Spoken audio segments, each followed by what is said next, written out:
is a little above my pay grade, but somehow they illegally gain control, or controlling interest, I should say, in a major U.S. bank. Point is, they were looked at, they were investigated on the 5th of July, 1991. Regulators and law enforcement, they raided the bank's locations in 7 different countries all at once and seized everything and locked them down. So this is Danny Castellero. How far did he progress in his investigation of BCCI? Down. A BCCI happened, well, that happened in July. Danny died in August, so it was 2 months before he died. Not a month before he died? July and August? July and August. Oh, it is 1 month. Yeah. Wow. Yeah. I really can't do math You tonight. really can't, yeah. Wow. But the point is, he had been looking into them, and he was making a lot of, again, this is the octopus, a lot of connections to some shady things. Was he making those connections, or was Riconosciuto making those connections for him? Danger Man? Well, you know, Yeah. I don't know how much of it came from Danger Man or how much of it at least started with him. There have been allegations by unnamed source. Unnamed sources who is quoted as saying that they were the BCCI was the go-to location for people who wanted expensive / illegal things, and for them to be connected to people who had those things. They were the conduit, and it's claimed that, like, Oliver North, part of the Contra money, the Iran Contra money, went through BCCI. There are claims that Saddam Hussein used them, Abu Nidal used them. Like, there's some big claims to say Really that big guy. people were funneling money through them. But it's such a crazy case. Again, this is just like the other ones. It's way too big to go into all the details. Yeah. So BCCI is kind of an interesting case in and of itself. They're all, like, every single facet of this is kind of an interesting case in and of itself.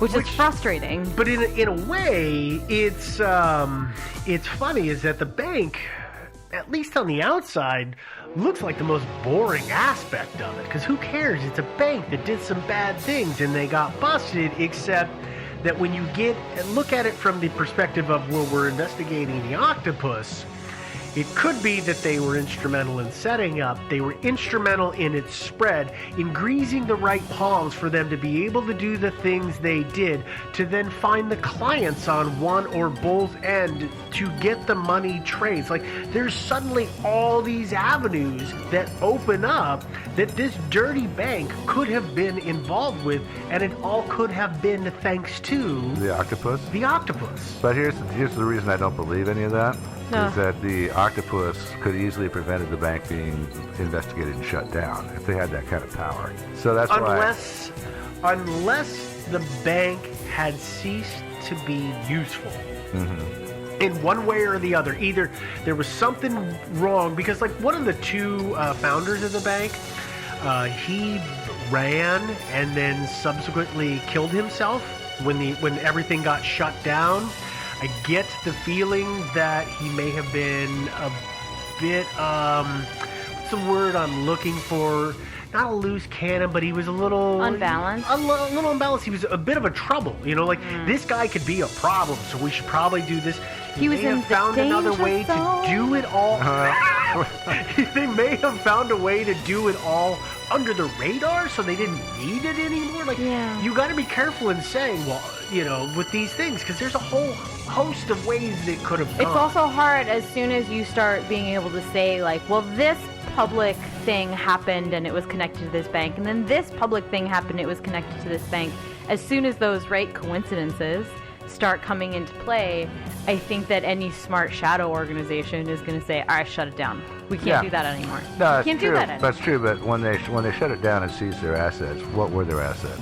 Was it still specifically, I don't know. Yeah. But again, I know that their assets were worth over 20 billion US. At some point. At some point, well, it was in the early 80s. It was worth that. I don't know what it was in the 90s. Yeah, so $20 billion is not much today, but it was real money back in those days. Yeah. So, yeah, I mean, that's the way to tell if this was actually an octopus asset. If the books have been cooked and everything's been embezzled, and essentially all the assets are gone when the bank is busted, and there's only maybe $100 million left at that, well, there you know. It was the octopus. If there's $20 million sitting there, assets to be seized, well, it wasn't the octopus. Unless the U.S. government is under the purview of the octopus and they just gave it back to them. Everything it could be, yeah. to They just gave it back to them, make it look shady to the public. Do you see the feedback loop that It's we hard. get into with It's this? really hard. It's really difficult, Yeah. but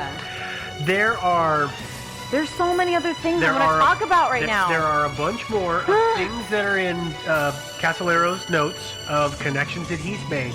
We are not, however, going to go through them all. I'm just going to list them out for you. Okay. Really fast, talking fast. We have been over an hour already, so we've got to kind of get close here. Okay, but fine. According to either Danny Casallero or Ken Thomas, depending on who made that particular link, we have the Watergate scandal and Nixon's outing as something that the octopus was responsible for. That Nixon's outing or ousting? Ousting would be correct. Okay. It was Nixon's outing. He had a picnic basket. He was on the lawn. It was a great day. Oh, there's another kind of outing, too. Okay, well, we can move on. There is, and I really hope I pronounce this correctly, but there's the dismissal of the Australian Prime Minister Gough Whitlam. Mm-hmm.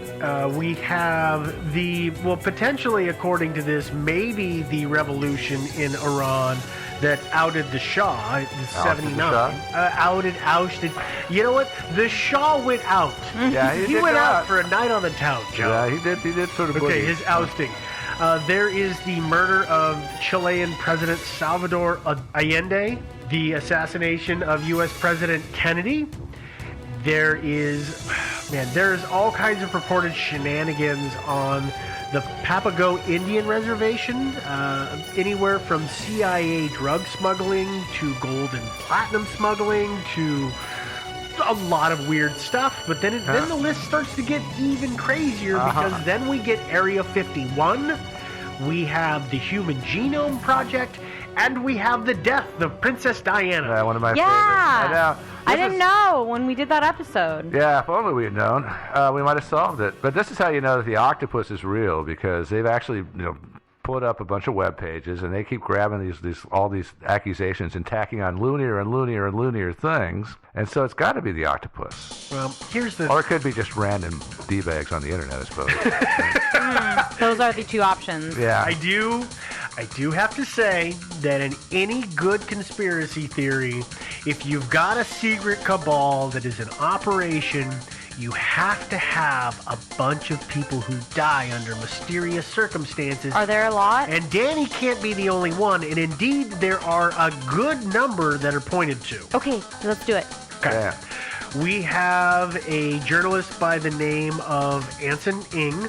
He was a reporter. He was shot and killed while he was in Guatemala. He was trying to track down a guy named Jimmy Hughes.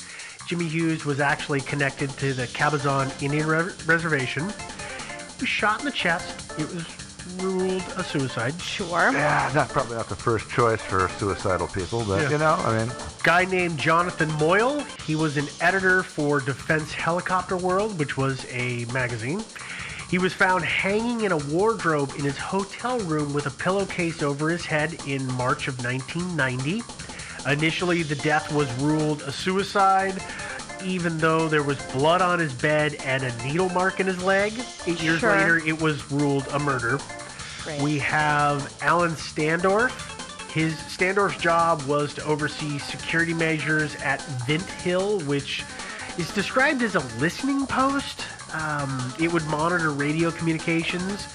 He went home for the holidays in 1991 for the Christmas holiday, left his family, went home, and was found dead in the backseat of his car at the airport on the 4th of January, 1992.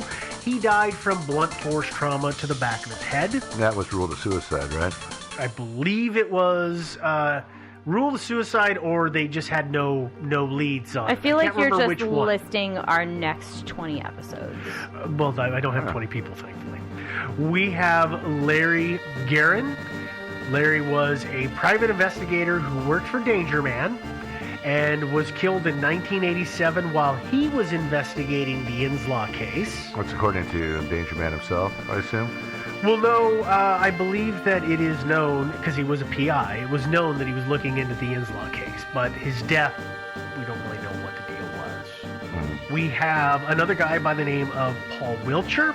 Wiltshire was a lawyer who died in, you see it called disputed circumstances on a regular basis. He died in disputed circumstances a month after he wrote a letter to the then newly appointed U.S. Attorney General Janet Reno.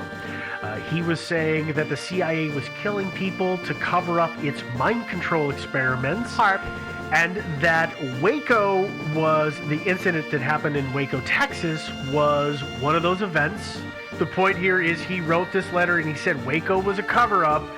On the 23rd of June, 1993, he was found dead in his apartment.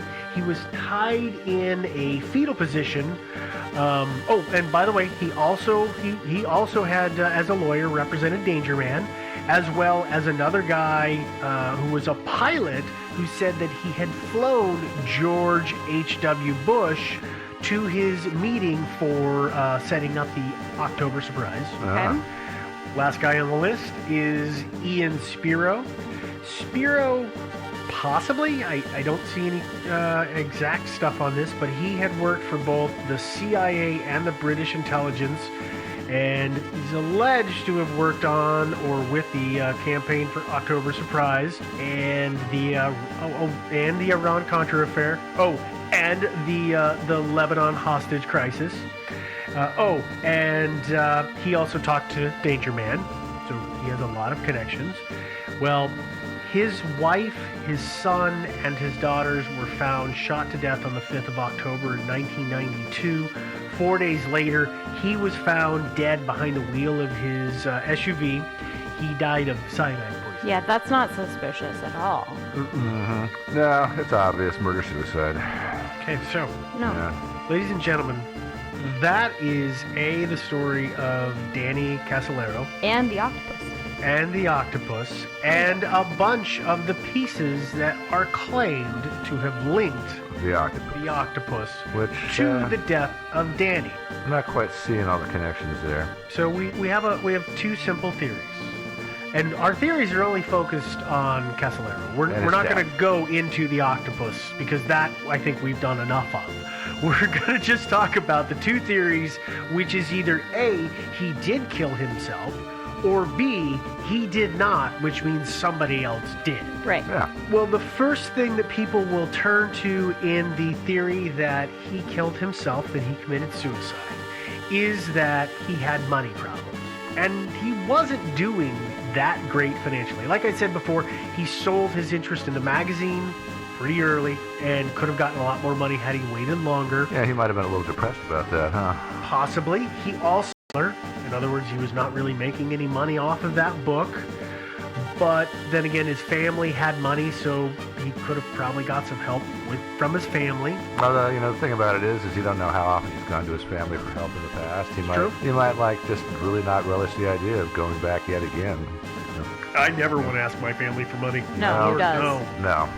There are things that you will find about him. He had, they found out through the medical examination, the autopsy, they found out that he had multiple sclerosis, and he evidently had been given a diagnosis of that prior to, it sounds like at least 6 months prior to his death. It also sounds like he had a very, very mild case of it, but you will see that pointed to as a reason for him to have decided to end his life. Yeah, makes sense. It's a very minor case though. But we also have things that we talked about before, which is there was nothing in his system of any significant amount in terms of drugs or alcohol. Yeah. Which kind of really deals a serious blow to the theory that somebody else did him in, because you would think that they would have easy route, drugged him or got him drunk so that he was incapacitated and couldn't fight back.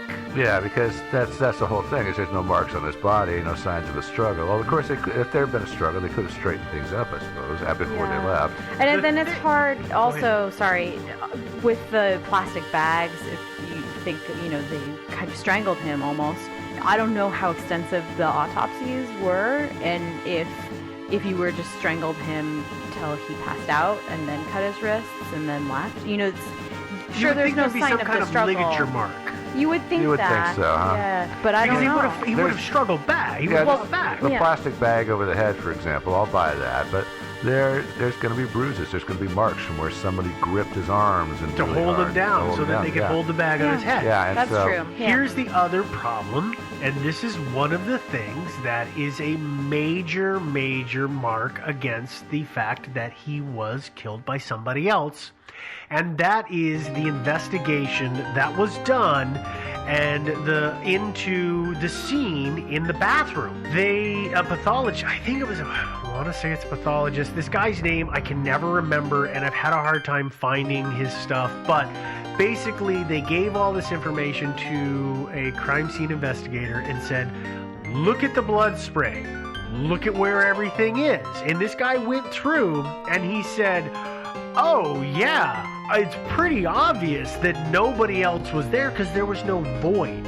Exactly. There was no void, shadows, yeah. No shadows in the blood spatter, which means nobody was standing there to catch that spraying liquid. Right. Yeah. Now, the weird thing about that guy is that he worked for the octopus. No, absolutely. There is some point in the scene, I think it's the towels on the floor, that was not initially given to him, and in all of the description of the scene that he got. And it's the weirdest thing is that as soon as he found out about the towels, he retracted the whole thing. I didn't have all the information. That can't be a correct. I can't stand behind what I said because I can't say that it's right because it's just. How exactly did the towels negate his observation that there were no shadows? I don't friggin' know. Yeah. I don't get. Well, okay. In fairness, right? And maybe it's from a professional stance. I don't want to make this claim without all the information. Yeah, but I guess it's again there aren't really crime scene photos. I haven't gone out to see, but it seems reasonable that there would be a place that one could stand that wouldn't create a shadow. That would just be blood free. It's not like it's a 360. You would have to be in the tub under the water. Yeah, because he's talking like blood spatter, not just on the walls, but on the floor too, right? Yes. Right. Yeah. But so I would guess that the towels had something to do with where the blood would have reasonably flowed and how saturated the towels would have been. I really. That would be my guess if I had to guess why he would retract that. But the other hand is maybe he just, on a professional courtesy, was like, oh, I didn't actually have all the information. I'm not comfortable doing this anymore. And the towels are a weird thing. It almost. I almost got the impression that, I don't know about you, but from the way we've described it, I'm sure a lot of people are thinking, well, he did the deed in the tub. Mm-hmm. But it almost gave me the impression that he did at least the initial cuts while not in the tub, and then kind of had that, have you ever done this? You start to make a mess and you have that initial panic of, I've got to at least kind of stem this and clean it up, and tried to clean it up and then realized the foolishness of what he was doing and then just went ahead and got in the tub and hung out? Like he might have been out of the bath, standing somewhere in the bathroom when he did at least one or two of the the number cuts. one It's most strange. standard thing that you hear in conjunction with suicides is people instantly regretting it and trying to remedy it. Mm-hmm. Right? So maybe he was trying to apply pressure. And then he realized it was too late. Or something. Yeah. But the other thing that I keep questioning is, like, realistically, how much spray are you going to get with cutting your wrists? Like, how far up the wall can you reasonably expect your spray to go? I don't know. I don't know. Yeah. I know that if you hit an artery or you hit a vein correctly, I know that you can that blood will flow or spray quite a distance. Sure, it's like a jugular or something, but I just don't know if the blood flow in your wrist necessarily is like going to be spraying all over the place. I don't want to get too know. graphic about it. I mean, I can think about like if you're clenching your fist Yeah, or that's something. fair. I mean, there's some ways that it possibly could go, but I don't know. I'm Yeah. not sure. Yeah. But as far as the suicide theory goes, I would have to say that considering all the other murders that the octopus has been accused of, This is kind of the most mundane. No, it's the most subtle. It's the only one where they really bothered to try to cover their tracks, if we were to believe those other ones. So what are we looking at here? Shot in the chest, hung but had needle marks in his leg. It was real murder. That's kind of subtle. Trauma, shot, tied up in a fetal position. Family all shot to It death. looks the most I mean, like come an on. actual suicide. Yeah, and why did they And take so much trouble for Danny Casolaro? Here's the other thing that leans toward the fact that he probably did commit suicide for this theory. If when we're in this theory, is that Mike Looney, he was in the room adjacent on one side, and there was a family in the room on the other side of him. Mm-hmm. Nobody reported any noise. There was no. I mean, after the fact, when investigators came to him, nobody's like, hey, it was weird. It sounded like somebody fell out of the bathroom or something. Like none of that. Nothing. Now, the family was probably like a family of octopus assassins. Just mom, dad, male, female, and then a dwarf assassin masquerading as a child. Little small, small octopus. Yes. Yeah. Let's move on to the other side of the theory, which is that the octopus killed Danny. Okay. Well, we talked about the money problems thing, and again, it seems a little weird that his family could have helped him out, but we've talked about this. We talked about this earlier, is that the cuts in his wrist were so deep that it doesn't seem like somebody could have continued on after one or two of them unaided. Yeah. That does give people the idea that he did it himself, or that he couldn't have done it himself, excuse me. I have, and I don't mean to sound like an a-hole here, but I do have a problem with the note that he left. It's only 5 lines long. Yeah. And it's kind of written in a prose style, the way it's broken up. But if you read any of his writing, It's not that way. it's not. The guy, personally, I think he took way too many words to make a point. So I really feel like he would have written much more about why he was doing what he was doing. But of course,